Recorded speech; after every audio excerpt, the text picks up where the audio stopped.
La semana pasada estuvieron aquí en los estudios de Canal 6, en Al fin y al cabo, Olga Riutort y Dante Heredia, dos de los postulantes de la pobreza, o determinando como la pobreza, para la determinación del PAICOR, es decir, quiénes son los chicos que van a comer al PAICOR. Es obvio que en una estructura de esta naturaleza también existen abusos que son fáciles de detectar y que deberían ser de alguna manera denunciados por quienes ven que la injusticia se apropia precisamente de caudales públicos que no les corresponden. Está con nosotros Alejandra Torres, que es la secretaria del control del Programa de Desarrollo Social de la provincia con respecto al PAICOR. Alejandra, gracias por venir antes que nada. ¿El PAICOR es la certificación de la pobreza? No, el PAICOR no es la certificación. ¿Esta decisión de los 2.500 pesos certifica quiénes son pobres y quiénes no? No, yo le voy a explicar. Desde el comienzo de esta gestión se determinó que la política asistencial debe estar focalizada, es decir, debe estar dirigida a hogares cuyos integrantes pertenezcan a poblaciones vulnerables. Entonces se adoptó una metodología internacionalmente válida, que esta metodología consiste justamente en fijar una línea de pobreza que tiene y guarda relación con el número de integrantes de los hogares. Esta línea de pobreza significa determinar la cantidad de ingresos que debe percibir un hogar en función del número de integrantes para satisfacer las necesidades básicas. Bien, primero, en los 2.500 pesos, ¿cuántos integrantes tiene que tener la familia? Esa línea se fijó para 4 integrantes, que era un papá, una mamá y dos hijos, uno de 5 y 8 años, varón y mujer. Porque todo eso guarda relación para Yo quiero ir paso por paso con usted. ¿Usted cree que con 2.500 pesos 4 personas viven, comen, se visten y se educan? Con 2.500 pesos, que es digamos un porcentaje muy alto de la población cordobesa, gana 2.500 pesos. Y hoy la canasta del INDEC, y en el momento justamente que se fijó, que fue el año pasado... ¿Pero usted cree en la canasta del INDEC? No, por esa razón, por eso mismo.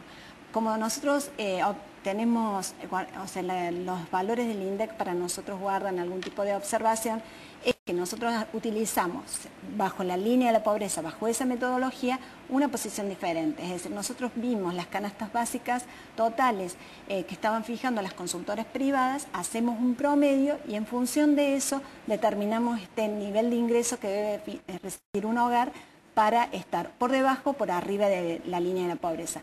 Ahora, es sustancialmente mayor que lo que fija el INDEC. En general, nosotros estamos hablando de un 30%. Y en el caso puntual de PAICOR fue mucho más allá, porque en el momento que nosotros hicimos el corte, insisto, INDEC habla de 1.200 para un hogar tipo 2, o sea, esta de 4 integrantes. Nosotros lo teníamos en 1.840. Y en el caso puntual del PAICOR, atento a la sensibilidad, hicimos un esfuerzo y lo fijamos en una canasta básica que están hoy justamente mencionando la mayoría de las consultoras, que da 2.500 pesos. Ahora, ¿hubo arbitrariedad, equivocación, apresuramiento, mala comunicación para que 40.000 quedaran afuera? No, hubo eficiencia. Le explico, hubo eficiencia. Nosotros el año pasado, cuando en todo el mes de noviembre hicimos los cruzamientos de base de datos, tomamos la base del PAICOR, la base histórica del PAICOR, que era de 238.000 beneficiarios, y la sometimos a un proceso de depuración de bases de datos, pero impresionante. Tanto de un censo del 2008 que habíamos hecho puntualmente en la provincia de todos los beneficiarios del PAICOR con sus grupos familiares, como cotejamos con otras bases, por ejemplo, la base de la Caja de Jubilaciones y Pensiones de la provincia, para saber si alguno de sus integrantes eran jubilados y pensionados y determinar el ingreso de ese jefe de familia, o bien la parte municipal, los empleados municipales, los empleados provinciales, y a su vez todas las bases de datos que tiene el sistema de identificación tributaria y social, que se denomina vulgarmente SINTIS, que es un sistema por el cual usted puede detectar cuestiones registradas, es decir, trabajos registrados de todos los órdenes, o sea, todo lo que es el aporte ANSES, monotributista... Está bien. El tema, Alejandra, pasa por lo siguiente. Pero espérenme que, mire, o sea, hicimos todo ese barrido y nos dio estos 48.000, ¿no es cierto? 48.606, para ser más preciso. Con esto empezamos a determinar el nivel de integrantes de estos hogares. Bueno, cuando consideramos, ¿no es cierto?, que estos eran valores reales y además registrados, no eran que eran inventados por nosotros. No, está bien, Justamente está bien. había una base de datos que formalmente le decía, usted es un trabajador en relación de dependencia de una empresa tal y está ganando 7.000 pesos. O usted es empleado. Está bien, lo que yo quiero decir es lo siguiente, 40.000 chicos que de la noche, o 46.000 chicos que de la noche a la mañana, sí, van o participaban del comedor del PAICOR, al día siguiente no comen más. Digo, no hubo un error en el sentido de decir, bueno, con la prudencia del caso, comprometer a las maestras, que las maestras pusieran un listado y después querer sancionarlas por tomar una decisión que no le corresponde a las maestras, no le corresponde a la docente, Totalmente. es una obligación del Estado. Totalmente. Mire, de los 48.000, en realidad, cuando empezamos la depuración, quedó claro que solamente 19.000 eran activos. Justamente eso es válido. Fíjese, de este proceso de control, nosotros excluimos un montón que estaban en las bases de datos por distintos motivos, porque estaban solicitando el empadronamiento, porque venían históricamente, que daban lugar a confusión de alguna manera u otra. De estos 19.000, que son, no fue de la noche a la mañana donde el Ministerio de Desarrollo Social decidió y le dijo, Sí, estos chicos no comen ¿las más. maestras han dicho al día siguiente? No, en diciembre hubo la primera comunicación. Sí. Y se empezó a trabajar sobre el tema y a explicar, porque imagínense, hacía ¿Pero quién 3 tenía que dar décadas. la notificación, Alejandra?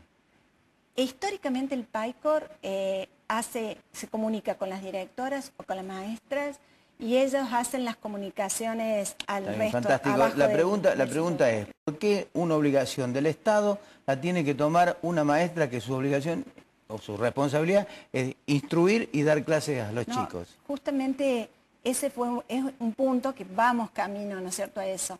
Realmente, como usted bien dice, las maestras deben dedicarse a lo que ellas son, a que sean lo que se han formado, que es justamente el tema de ejercer la docencia, educar y bueno, hacer algún tipo de recepción de información, que sé yo, que le diga, como pasó ahora, podés recibir la hojita donde coloquen el nombre y el apellido y el DNI y el domicilio del chico que supuestamente tiene que hacer el reclamo porque hoy no está en el PAICOR. No es un trámite administrativo porque tampoco podemos, como Ministerio de Desarrollo Social, tener un staff tan grande que esté ubicado en cada uno de los centros educativos. Y sí, el centro educativo puede llegar a poner un enlace entre los coordinadores del PAICOR y la administración. Está correcto. ¿No? Lo que quiero decir es, usted, ¿cómo asumiría una responsabilidad de esa naturaleza si le tocara, en este caso, de tener que tomar la lista de los chicos que no están en el país y decir, hoy vos no comés? Como usted me lo pregunta, si sí. yo lo hubiese tenido que hacer, o sea, o yo hubiese estado en un centro educativo y me venía desde diciembre esa conversación de que algunos chiquitos iban a estar por fuera o se quedaban por fuera del comedor como consecuencia de pertenecían a un hogar que entre comillas estaba observado, así era, sí. Que tenían tiempo de presentar todas las reconsideraciones del caso. Convengamos que ha habido abusos, eso sí, eso está totalmente claro. O sea, lo hubiese conversado para decir con los papás diciendo, ojo que hay algunos planteamientos, porque es lógico, usted imagínese, acá... Con una medida de esas se cometen injusticias también, Es que es una cuestión sensible, lógicamente que es sensible, pero es un deber del Estado y es el cumplimiento de una ley el que el Estado debe controlar y focalizar y usar bien los recursos. Está muy mal que nosotros dejemos que este programa pueda tener beneficiarios cuando no corresponden al objeto del programa, como que el objeto del programa justamente era atender a los niños que pertenecen a hogares vulnerables.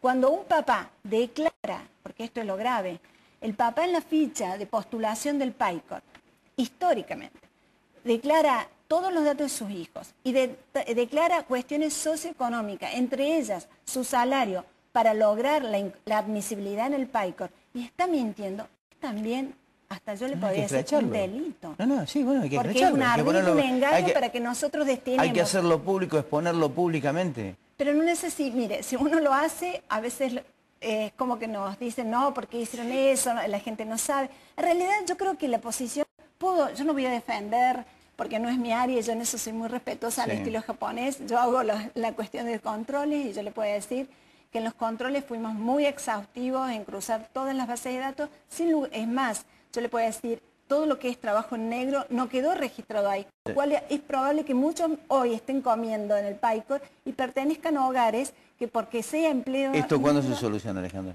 Se está solucionando. Si usted concurre, yo le invito, vaya al Ministerio de Desarrollo Social, a la Dirección General del PAICOR. Si esto fuera del terrible ruido que uno se imagina, no sé, las colas serían infinitas. Y usted ve que está todo tranquilo, acomodado, hay reclamos y presentaciones, pero con muy buena voluntad nosotros mostramos el porqué de la observación y cómo se debe levantar esa observación. Pero estamos todos a disposición para cualquier error, nos hacemos cargo y tratamos de corregirlo. Alejandra, muchas gracias por venir. Gracias a usted. Ya volvemos.